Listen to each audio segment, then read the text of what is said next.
జాతీయ పాఠ్య ప్రణాళిక చట్టం నేషనల్ కరికులం ఫ్రేమ్వర్క్ ఈ అంశం నుండి గతంలో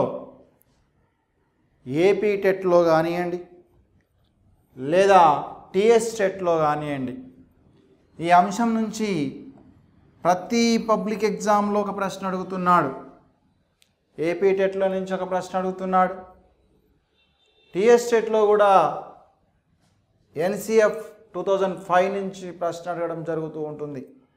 ఒక్కొక్కసారి అయితే తెలంగాణ టెట్లో కొన్ని సందర్భాల్లో 2 ప్రశ్నలు వచ్చినటువంటి సందర్భాలు కూడా ఉన్నాయి.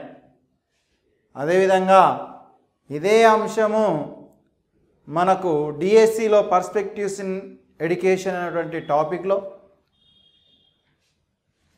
అనే అంశంలో ఇందులో ఈ అంశం కూడా ఈ టాపిక్ కూడా అందులో ఉన్నది. పర్స్పెక్టివ్స్ ఇన్ ఎడ్యుకేషన్ విద్యా దృక్పథాలు అనేటువంటి సిలబస్ ఉంది అందులో డిఎస్సిలో కూడా ఎన్సిఎఫ్ 2005 నుంచి ప్రశ్నలు రావడం జరుగుతూ ఉంటుంది.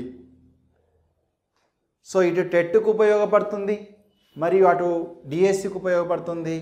తర్వాత సీటెట్ వాళ్ళకు కూడా ఇది ఉపయోగపడుతుంది.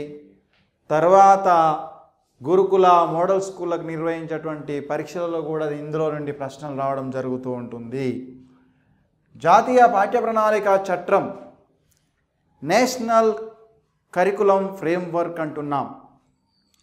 భారతదేశానికి స్వతంత్రం వచ్చిన తర్వాత 1947లో భారతదేశానికి స్వతంత్రం రావడం జరిగింది.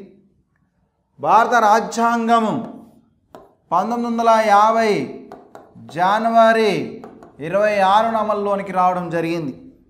భారతదేశానికి స్వతంత్రం వచ్చిన తర్వాత భారతదేశంలో ఉన్నటువంటి విద్యా విధానాన్ని అధ్యయనం చేయడానికి, భారతదేశంలో విద్యను అభివృద్ధి చేయడానికి స్వతంత్రం వచ్చిన తర్వాత లేదా రాజ్యాంగ స్వతంత్రం వచ్చిన తర్వాత 1948లో సర్వేపల్లి రాధాకృష్ణన్